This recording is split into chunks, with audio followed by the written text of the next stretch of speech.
Dear student, due to coronavirus, school started online classes for your study. So you can subscribe Golden Flower Palia YouTube channel, like and press the bell icon. Hello students, we are here again with a new video lecture, and today we are going to discuss about rest of the part of atomic structure class 11th chemistry. Okay, and in this lecture we are going to discuss today rest of the part of last video lecture. It was left atomic species, and today we will discuss about some of the theories on which Bohr atomic model is based. Actually, we have already discussed about Thomson's atomic model, Rutherford atomic model, that was called planetary model, and today we will discuss about the next atomic model, that is Bohr atomic model, but it is based on some of the theories, so we will talk about the theories today, and the next video I'll provide you the explanation about Niels Bohr's atomic model. Okay, so without wasting a time, let us start the video of today. And today we are going to discuss about rest of the atomic species which was left in the last lecture. Last we have discussed about isotope, isobars. Okay, today we are going to talk about isotones and isoelectronic species. So what are isotones, students? Isotones are those atomic or ionic species,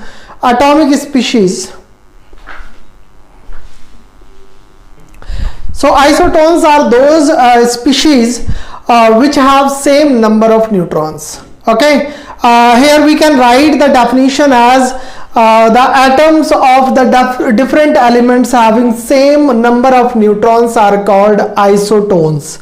Okay, different atoms have same number of neutrons, so that atoms are called isotones. Here we have example 6C14, 7N15 and 8O16. What is that lower number? It is atomic number. Upper number, it is mass number. So what is the number of neutrons here? Number of neutrons is atomic mass minus atomic number, that is 14 minus 6, that is 15 minus 7, that is 16 minus 8. What will be left behind? It is 8, it is 8, it is 8. So all those have 8 number of neutrons in their nucleus, so they all are isotones. Is that clear? So next we have isoelectronic species. What are isoelectronic species? Isoelectronic species are those atomic or ionic species which have same number of electrons. We know electrons are revolving around the nucleus, and we can take them out from the atom. We can add some of the electrons in the atom. So therefore number of electrons can be changed, but number of proton cannot be changed.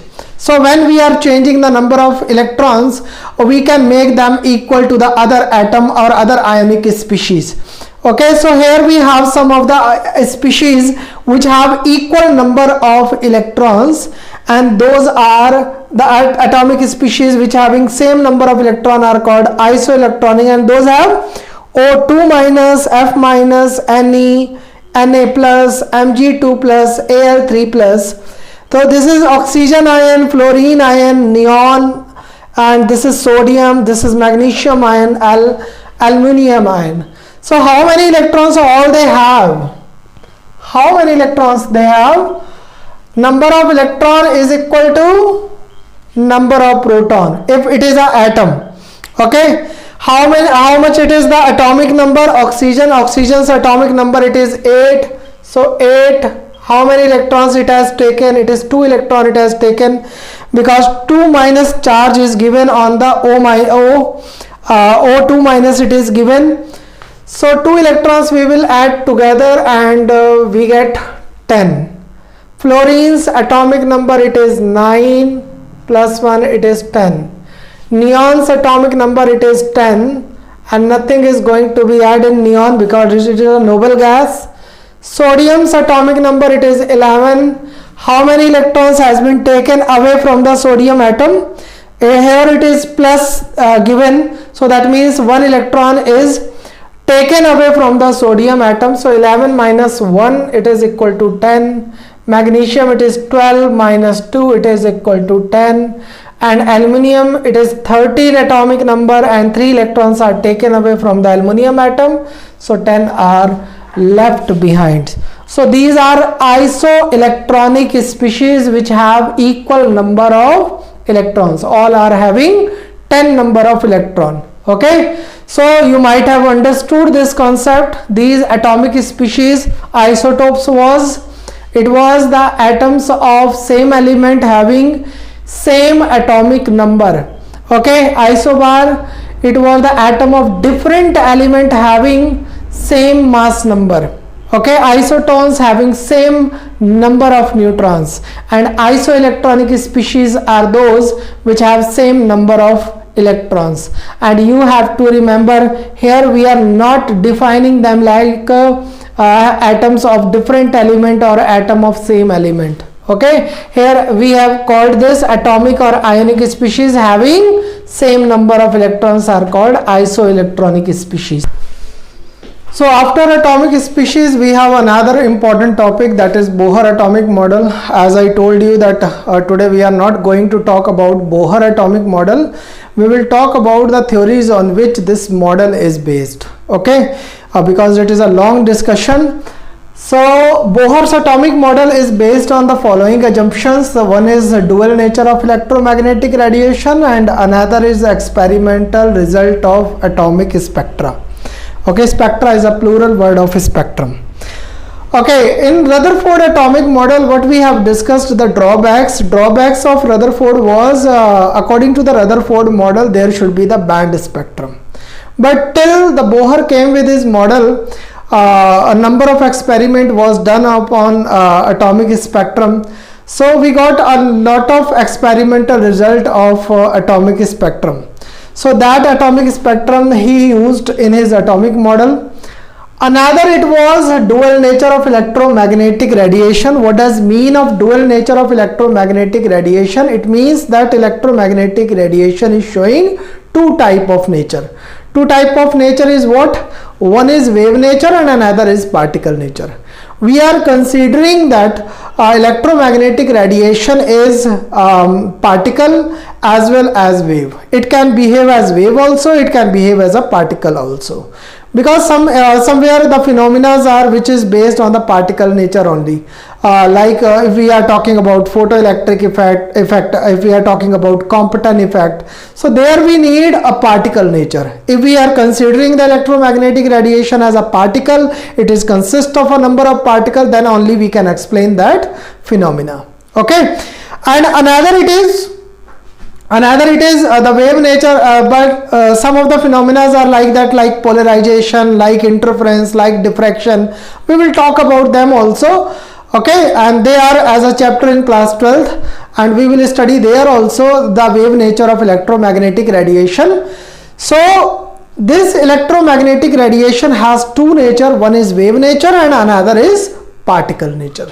So first we will talk about electromagnetic radiation, not about the particle nature, not about the wave nature. First we will talk about electromagnetic radiation. Okay, so there is a small story. A small story, it is what? In the middle of 19th century, about 1850, I am talking about 1850, the number of scientists were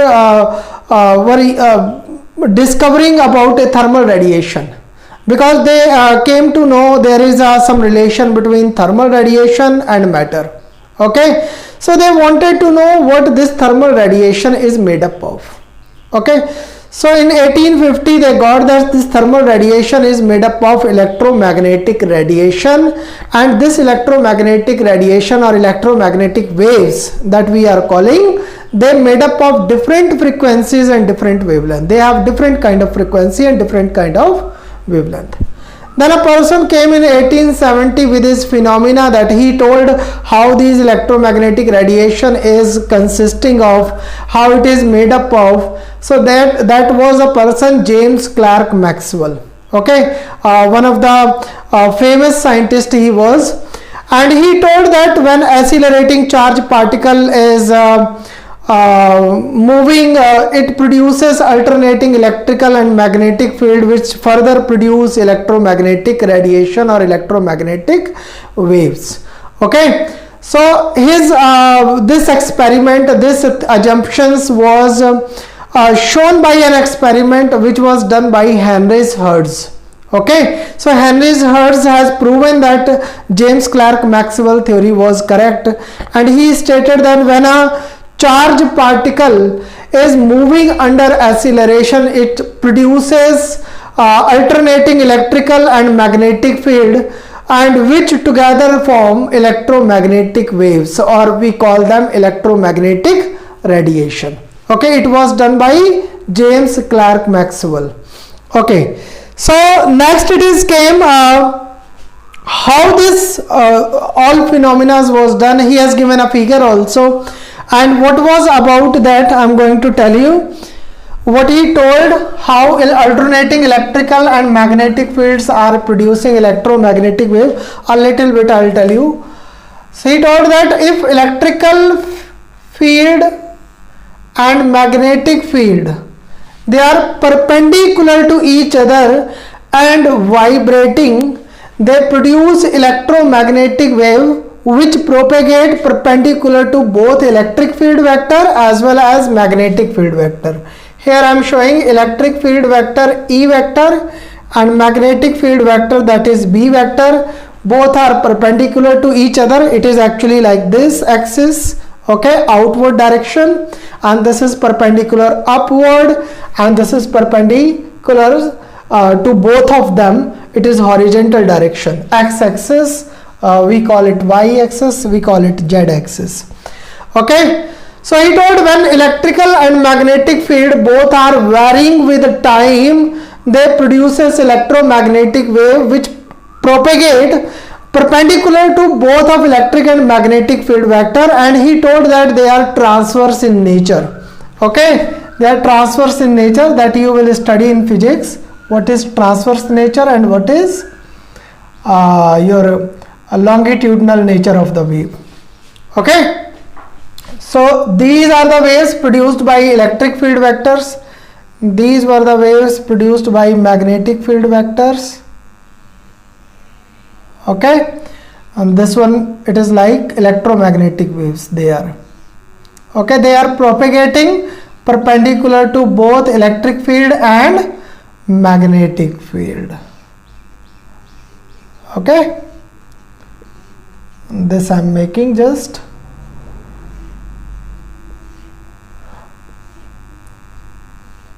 a little bit band wave that we have formed. It is moving in a horizontal direction, like this direction, like this. Okay, and this one it is like perpendicular. Okay, so these were the electromagnetic waves which were propagating perpendicular to both electric field and magnetic field. They are called electromagnetic waves. So how many electromagnetic waves are there and what are their properties? We are going to talk about that only. Okay, so first let's talk about the properties of electromagnetic waves. So what are the properties of electromagnetic radiation, electromagnetic waves? Here I have written some of the properties. The first one, it is they do not need medium to propagate. That means like sound waves can propagate only when there it is a medium, when there it is a air, when there it is a some kind of matter present, then only the sound waves can be propagate from one part of one place to another place. But electromagnetic radiation don't need any kind of material medium to propagate from one place to another place. I am giving you simple example like light of sun. Okay, it is traveling from sun to the earth, and there it is a space in between earth and sun. Space, there it is no air, there it is no medium. Then also the light of sun can travel through that part, the space part where air it is not present, where it some medium it is not present. Then also it can travel to the earth. okay, and it can travel to the other planets also. So it's a kind of electromagnetic radiation which not need any material medium to propagate. Okay, one more example, one more consequence I'm giving you. At moon, there it is not possible to communicate. Even you cannot hear your own voice because there it is no air, no atmosphere on the moon. So how the space traveler talking over there? Okay, they are talking with the help of electromagnetic waves, okay, like radio waves, like microwaves. So they can communicate with each other with these help of these waves. Okay, so they don't need any material medium. So radio waves is a kind of electromagnetic waves. They can travel there also where any medium it is not present. So on moon atmosphere it is not present, then also electromagnetic wave can travel from one part to the another part. Okay, you might have understood this topic, this particular assumptions of electromagnetic radiation. Second, they travel with the speed of light in vacuum. Okay, they can travel with the speed of light in vacuum or in air. What is the speed of light? That is 3 into 10 to the power 8 meter per second. Okay, it doesn't depend upon wavelength or frequency. Any electromagnetic radiation which is propagating, which is passing from vacuum, which is passing from air, will have equal to the velocity equal to the 3 into 10 to the power 8 meter per second, whatever the frequency, whatever the wavelength it is. Okay, if we are talking about ultraviolet rays, they are also moving with 3 into 10 to the power 8 meter per second in vacuum. If we are talking about X-rays, if we are talking about light, if we are talking about radio waves, microwaves, all they travel, they have all frequency, different frequency, they have wavelength, different kind of wavelength. But when they are traveling in vacuum, they have same speed, that is 3 into 10 to the power 8 meter per second. Is it clear?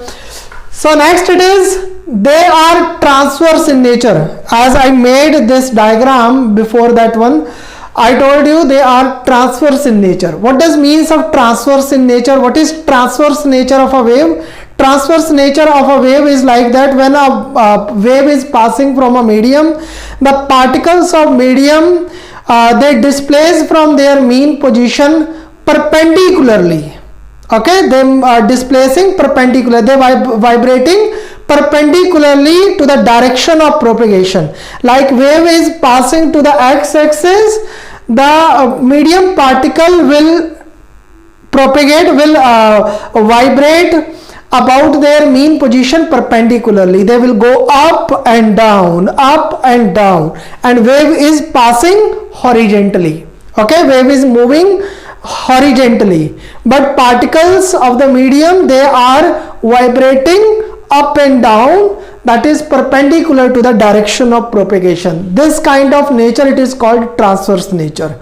If medium particles are vibrating in the direction of propagation of wave, in which direction the wave is traveling, in that direction they are vibrating like this. In this direction wave is moving, and in this direction only the particles are vibrating like this. Okay, so this kind of wave is called longitudinal. Okay, this you will understand in physics. Okay, so they are transverse in nature because when they are passing from any material medium, that particles of that medium are vibrating up and down perpendicular to the direction of propagation of wave. Is it clear? So next, they transport momentum. They transport momentum like they when they hit to anybody, they hit to a substance, hit to any object, they transport their momentum. Momentum is what? Momentum is the product of mass and velocity. So they will pass their momentum to the another particle. Okay, they are pushing the particle, that particle will push the another particle with the same momentum it is traveling. Okay, so like this. So these are the properties of electromagnetic radiation. Let's talk about what are the electromagnetic, what are the waves which consist the electromagnetic radiation, which are present in electromagnetic waves, which we call electromagnetic waves. Okay, If we arrange electromagnetic wave in a sequence of wavelength, in a sequence of frequency, we arrange them, then this arrangement is called electromagnetic spectrum. Okay, here I am writing the definition of electromagnetic spectrum. What is that? The arrangement in which electromagnetic waves arranged in increasing or decreasing order of wavelength or frequency. Okay, frequency is called electromagnetic radiation. Is it clear? So what is electromagnetic radiation? It is a kind of arrangement in which electromagnetic waves are arranged. They kept in a sequence of increasing order of wavelength or decreasing order of frequency, or decreasing order of wavelength, increasing order of frequency. Okay, why I'm talking one is increasing, another is decreasing? Because we have a formula, we have studied in sound waves also. The velocity is equal to, velocity here I am showing with C. C is a symbol for showing the velocity of light, and I told you electromagnetic waves are traveling with velocity of light when they are passing from vacuum, when they are passing from air. So here I am showing with symbol C the velocity of electromagnetic radiation, and it is equal to nu lambda. What is nu here? Nu, it is frequency, and lambda, it is wavelength. Okay, so we have frequency, we have wavelength, we have velocity. This is the relation which relate velocity with wavelength and frequency. So here if we can see there, nu is equal to C upon lambda, or we can say that frequency is inversely proportional to wavelength. So if there will be the order of increasing wavelength, there will be decreasing frequency. Okay, inverse proportional relation it is. So inverse relation, it shows that if wavelength is increasing, frequency is decreasing. If wavelength is decreasing, frequency is increasing. Okay, so keep it in mind, one will increase, another will decrease. Okay, so I told you if electromagnetic waves are arranged in increasing or decreasing order of wavelength or frequency, then this arrangement will call electromagnetic radiation. Let's talk about electromagnetic waves, which consist electromagnetic radiation. And to remember this electromagnetic waves, you have to learn this formula, Rami Lux G. Okay, so Lux Sabun have you used? Okay, so Rami Lux G, it is the formula to learn electromagnetic radiation. What is R stands for? R stands for radio waves. Okay, M stands for microwaves. Okay, I stands for infrared waves or rays, infrared rays. L stands for light, simply, or we can call it visible light that we use to see the things around us. U stands for ultraviolet rays. X stands for X-rays, and G stands for gamma rays. Okay, so these are the waves which consist electromagnetic spectrum. This is the order also. Okay, so what order it is? So up to down, top to bottom, radio waves to gamma rays, what is happening? Its wavelength decreasing or frequency increasing. Okay, so keep remember them.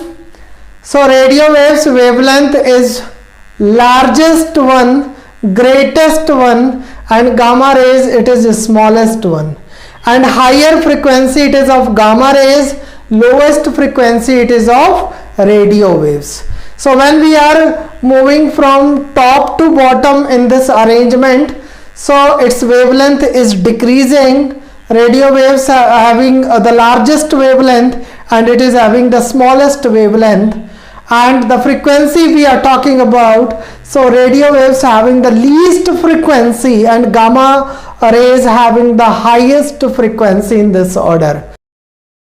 Do self study at home and stay home, save lives. Thank you very much.